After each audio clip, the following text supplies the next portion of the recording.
দেখছেন বিস club biscuit presents প্রবাস কণ্ঠ প্রাইম নিউজ। ৩ বছর আগে একটি প্রকল্পে জাল নথিপত্র ব্যবহার করার অপরাধে মালয়েশিয়া এক বাংলাদেশি কোম্পানির পরিচালককে ৫০,০০০ রিঙ্গিত জরিমানা করেছে আদালত। আজ কুয়ালালামপুরের সেশন কোর্টের বিচারক সুজানা হোসেন এই রায় ঘোষণা করেন। দণ্ডপ্রাপ্ত বাংলাদেশি ব্যবসায়ীর নাম মোহাম্মদ জসিম। তিনি ৫ সন্তানের জনক। আদালতে নিজের অপরাধ স্বীকার করে নেয়ার পর বিচারক তাকে এই আর্থিক দণ্ড দেন। আদালত স্পষ্টভাবে জানিয়ে দিয়েছেন, যদি আসামি জরিমানার অর্থ পরিশোধ করতে ব্যর্থ হন তবে তাকে ১ বছরের কারাদণ্ড ভোগ করতে হবে। মালয়েশিয়ায় ১০ রিঙ্গিতের বিস ক্লাব বিস্কিট কিনে এবার গাড়ি জেতার সুযোগ। আরও থাকছে প্লে স্টেশন, 10টি বাইসাইকেল ছাড়াও 20টি আকর্ষণীয় গিফট হ্যাম্পার। অংশ নিতে আপনার নাম, ফোন নম্বর, দোকানের নাম আর ভাউচারের ছবি পাঠিয়ে দিন কিউআর কোডের লিঙ্কে। অফারটি চলবে ২৮ ফেব্রুয়ারি পর্যন্ত। আদালতের নথিপত্র অনুযায়ী মোহাম্মদ জসিমের বিরুদ্ধে ২০২৩ সালের ১ জুলাই একটি জাল লেটার অফ অ্যাওয়ার্ড আসল হিসেবে ব্যবহার করার অভিযোগ আনা হয়।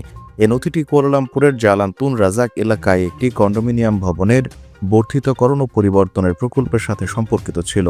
অপরাধটি ২০২৩ সালের ২৭ সেপ্টেম্বর পুত্রজায়া ইমিগ্রেশন বিভাগের এনফোর্সমেন্ট ডিভিশনে সংগঠিত হয়। আসামির বিরুদ্ধে দণ্ডবিধির ৪৬৫ ধারার অভিযোগ আনা হয়, যেখানে সর্বোচ্চ ২ বছরের কারাদণ্ড বা জরিমানা বা উভয় দণ্ডের বিধান রয়েছে। অন্যদিকে আসামি পক্ষের আইনজীবী ফারিদ এমিয়ার ফারহান আদালতের কাছে দয়া প্রার্থনা করে জানান, তার মক্কেল তদন্তের শুরু থেকে পূর্ণ সহযোগিতা করেছেন। এছাড়া জসিম সম্প্রতি মেরুদণ্ডে অস্ত্রোপচার করিয়েছেন, যার ফলে তার চলাফেরা এবং ভারী কাজ করতে সমস্যা হচ্ছে। শারীরিক অবস্থা বিবেচনায় তাকে কারাদণ্ড না দিয়ে শুধুমাত্র জরিমানা করার অনুরোধ জানান আইনজীবী। উভয় পক্ষের শুনানি শেষে আদালত ৫০,০০০ রিঙ্গিত জরিমানার এই রায় প্রদান করেন। প্রবাস কণ্ঠ news desk. Buy 8 ringgit worth of Mr. Noodles and stand a chance to win exciting gifts, including a motorcycle as a first prize.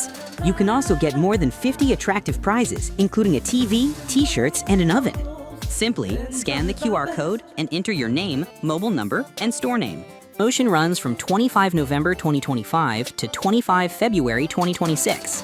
So enjoy Mr. Noodles and don't miss your chance to win.